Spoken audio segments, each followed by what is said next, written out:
पूज्य स्वामी श्री धीरेन्द्र कृष्ण शास्त्री जी महाराज जी के श्री चरणों में आपके दर्शन से ही पूज्य बालाजी सरकार का दर्शन अनुभव हो रहा है। आपके चरणों की धूल ये दास अनिरुद्ध अपने माथे पर सजाता हुआ अपने आप को कृतार्थ समझ रहा है। आपने इस दास को यहाँ बुलाकर जैसे सुदामा को भगवान श्री कृष्ण ने गले से लगाकर सुदामा का मान बढ़ा दिया, ऐसे स्वामी जी ने दास को याद करके दास का मान बढ़ा दिया। आपके चरणों में बारंबार नमन, बारंबार नमन।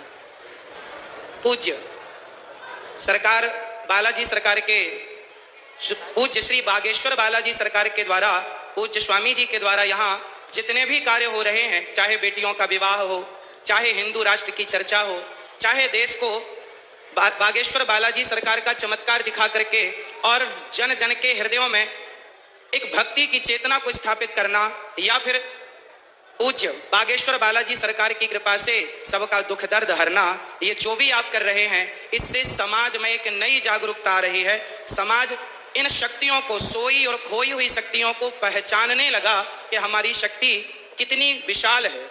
और सनातन की संस्कृति की जो हमारी शक्तियां हैं, हनुमान जी जब लंका गए तो हनुमान जी से पूछा राम जी ने कि आप लंका चले गए? तो हनुमान जी ने कहा, प्रभु मुद्रिका मेले मुख माही। हे प्रभु, ये मेरा कोई बल नहीं है, आपके नाम की जो मुद्रिका मेरे मुख में थी तो जलद ही लांग गए अचरज नाही। यदि भगवत कृपा से हनुमान जी छलांग लगा के सेतु को, समुद्र को पार कर सकते हैं, तो उन्हीं हनुमान जी की कृपा से पूज्य स्वामी जी यदि समाज को जोड़ रहे हैं, हिंदू राष्ट्र का सपना देख रहे हैं, तो ये भगवत कृपा ही है और ये संभव है। आप देखिए हिंदू क्या है, हिंदू किसे कहते हैं? आज विदेशी आते हैं, आकर हिंदू बन जाते हैं और राम नाम की जपते माला भक्ति में रम जाते हैं। धरा ये जिस पर घूम रही, हम उसी केंद्र के बिंदु हैं। गर्व से कहो हम हिंदू हैं, हम हिंदू हैं, हम हिंदू हैं। सनातन धर्म क्या है? सनातन संस्कृति किसे कहते हैं? आज समझने की बात है। जब हमसे कोई पूछता है कि आप कितने भाई हैं, तो हम कहते हैं हम 2 भाई हैं, हम 3 भाई हैं, हम 4 भाई हैं, हम 5 भाई, या हम सिंगल हैं। हम ऐसा परिचय देते हैं। यदि आप कितने लोग चाहते हैं कि हिंदू राष्ट्र बनना जरूरी है, चाहते हैं, तो आज से अपना परिचय बदलिए। और कोई आपसे पूछे आप कितने भाई हैं, तो ये मत कहो कि हम 1 2 3 4 5 भाई हैं, ये कहो हम टोटल 4 भाई हैं। और 4 कौन कौन? ब्राह्मण, क्षत्रिय, वैश्य और शूद्र। हम चारों जब संगठित होंगे तब हिंदू राष्ट्र बन सकेगा। यदि हम संगठित नहीं हुए तो केवल सपने सपने ही रह जाएंगे। इसलिए आज से हम कितने भाई हैं? कौन कौन?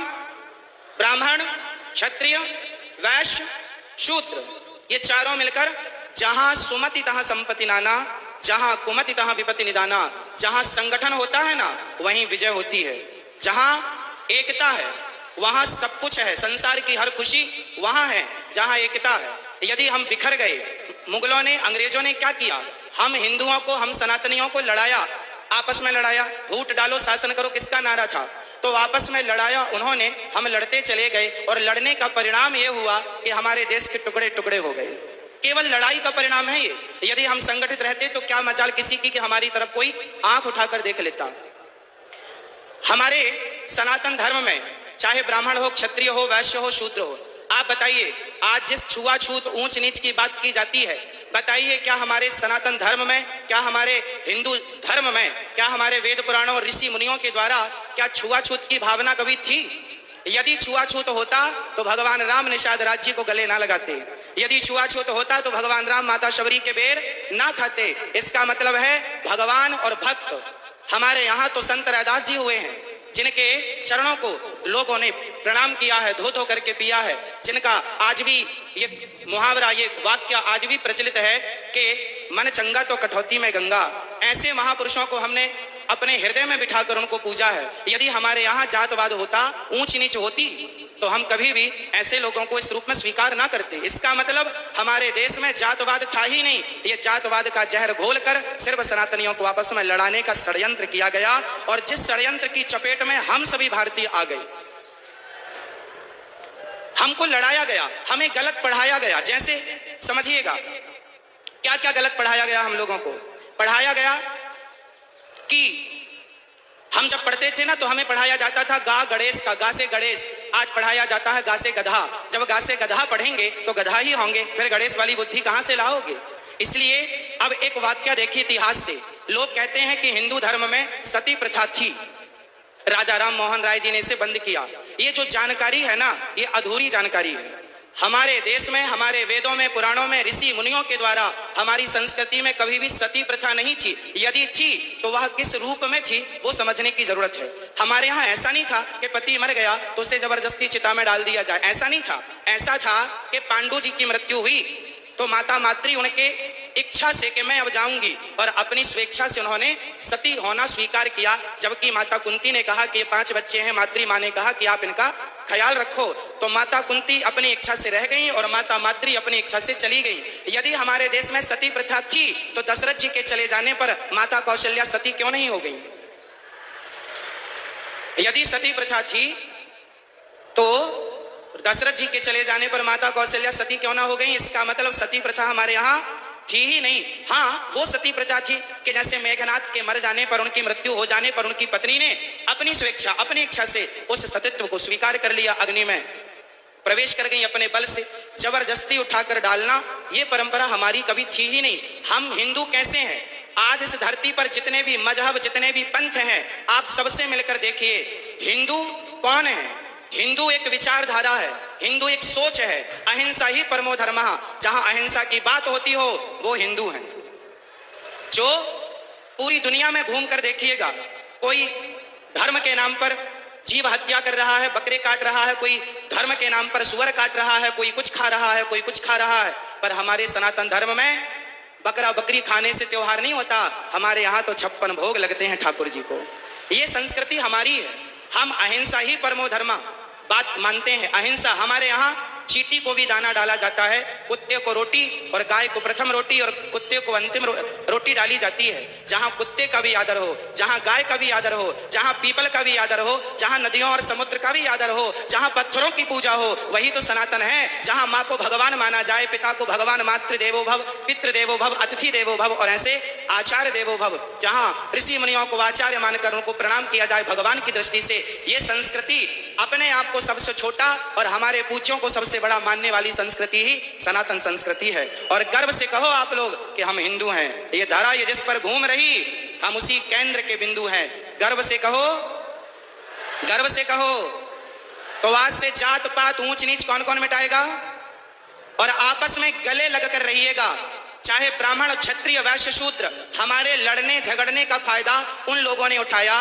गांव गांव आज हमारे हिंदू क्रिश्चियन होते चले गए। कारण जानते हैं? कारण ये है कि हमें लगा हमारे बगल वाले घर वाला चला गया, हमें क्या फर्क पड़ता है। नहीं, आपको अपने हर भाइयों को सबको गले लगाना है और सबको अपने धर्म की शिक्षा देना है। और आप ही 24 घंटे में 23 घंटे अपने परिवार, अपने व्यापार के लिए काम करो, पर 1 घंटा अपने सनातन धर्म के लिए काम करो, अपने सनातन संस्कृति की रक्षा के लिए 1 घंटा। वरना आधा घंटा 30 मिनट भी यदि कोई निकाले और जन जन तक जाकर के यदि सनातन धर्म का परचम लहराए, लोगों को जागरूक करे, अपनी गीता, अपनी रामायण, अपने संतों की महान चर्चाएं सुनाए, तो क्या मजाल के कोई हमारा सनातनी हमसे फिसल कर कहीं और चला जाए। यदि बट गए तो घट गए, और बट गए तो घट गए, और घट गए तो मिट गए। यदि मिटने से बचना है तो संगठन जरूरी है, संगठित संगठन होना जरूरी है। और संगठन तब संभव है जब हम ये भूल जाएंगे कि हम ब्राह्मण हैं। संगठन तब संभव है जब हम भूल जाएंगे कि हम क्षत्रिय हैं। संगठन तब संभव है जब हम भूल जाएंगे कि हम वैश्य हैं। और संगठन तब संभव है जब हम भूल जाएंगे कि शूद्र है। सब एक सुर में कहें, हम ब्राह्मण नहीं, क्षत्रिय नहीं, वैश्य नहीं, शूद्र नहीं, हम हिंदू हैं, हम राम के हैं, हम कृष्ण के हैं। बस एक ही पहचान, एक ही बात कहनी है, हम सनातनी हैं और हम भगवान राम के चरणों की धूल हैं, श्री हनुमान जी के चरणों के दास हैं। तो आप और हम मिलकर स्वामी जी के साथ पीछे पीछे चलें, स्वामी जी का सपना साकार करने में। जैसे हमारे देश के प्रधानमंत्री जी ने जब झाड़ू उठाई तो घर घर के लोगों ने झाड़ू उठाकर देश को स्वच्छ किया। आज भी फिर से अपने विवेक की झाड़ू उठाने की जरूरत है और संगठन की झाड़ू उठाकर लगा डालो और पूरे देश को एक सूत्र में, प्रेम के सूत्र में बांध डालो। और जिस दिन ये बंध गया तो हम केवल सपना ना देखें, उसे साकार करने के लिए हमें पसीना बहाना पड़ेगा। चाणक्य ने चंद्रगुप्त मौर्य का हाथ देखा। चंद्रगुप्त मौर्य ने कहा, बताओ मेरे हस्तरेखा क्या कह रही है। पूज्य चाणक्य ने कहा कि तेरे हस्तरेखा पर, तेरे हाथ पर लकीर कह रही है कि तू सम्राट बनेगा। बहुत प्रसन्न होकर उछलने लगा। चंद्रगुप्त मौर्य जब उछलने लगे तो चाणक्य ने कहा, बेटा इसके आगे भी एक रेखा है, वो कुछ और कह रही है, यदि उसे नहीं सुना तो तेरा यह सपना, तेरा यह उछलना यहीं रह जाएगा।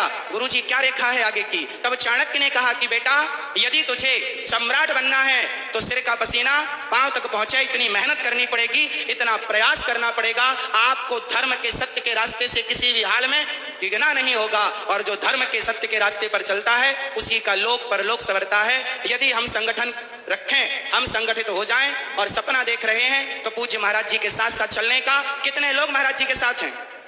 हम सभी, पूरा राष्ट्र, छोटे से बच्चों से लेकर बड़े बूढ़ों तक हम सब साथ में हैं, और संगठन होगा तो हिंदू राष्ट्र की स्थापना पुनः होगी। गाय को फिर अधिकार मिलेगा जो अधिकार भगवान श्री कृष्ण ने दिया है। गाय को भी राष्ट्र माता होनी चाहिए, हाँ या ना? तो जब हम सनातनी संगठित होंगे ना तो सब पॉसिबल है, वरना लड़ते ही रहें, जातवाद में बटे रहें तो कुछ नहीं होने वाला। स्वामी श्री कृपात्री जी महाराज ने भी एक सपना देखा था। उस समय की वर्तमान इंदिरा गांधी जी से कहा था, उन्होंने कहा था कि आप मुझे प्रधानमंत्री होने का आशीर्वाद दो। पूज्य महाराज श्री ने कहा था कि मैं आशीर्वाद तो दूंगा पर गाय को राष्ट्रमाता घोषित करनी पड़ेगी, पर वो जीतने के बाद वायदे भूल जाते हैं और हम इसलिए पीछे हो जाते हैं कि हम संगठित नहीं हो पाते। मूल जड़ है संगठन, जहां सुमति तहां संपत्ति नाना, यह चौपाई याद रखिएगा और पूज्य महाराज जी के साथ साथ चलते रहिएगा। पूज्य बागेश्वर बालाजी सरकार की, पूज्य बागेश्वर बालाजी सरकार की, पूज्य महाराज जी के चरणों में दास का बारंबार नमन। और आपका ये प्रयास अति शोभनीय है, ऐसे महान पुरुषों के सानिध्य में आप ये प्रयास कर रहे हैं। इतना बड़ा प्रकल्प है, इतनी बड़ी यात्रा है, हम सब आपके साथ हैं और सभी मिलजुल करके हम अपने देश की सेवा करेंगे। जिस प्रकार से जरूरत पड़ेगी उस प्रकार से सेवा करेंगे। सभी गुरुजनों के श्री चरणों में दास का बारंबार नमन। सबको जय श्रीमन नारायण, जय श्री कृष्ण।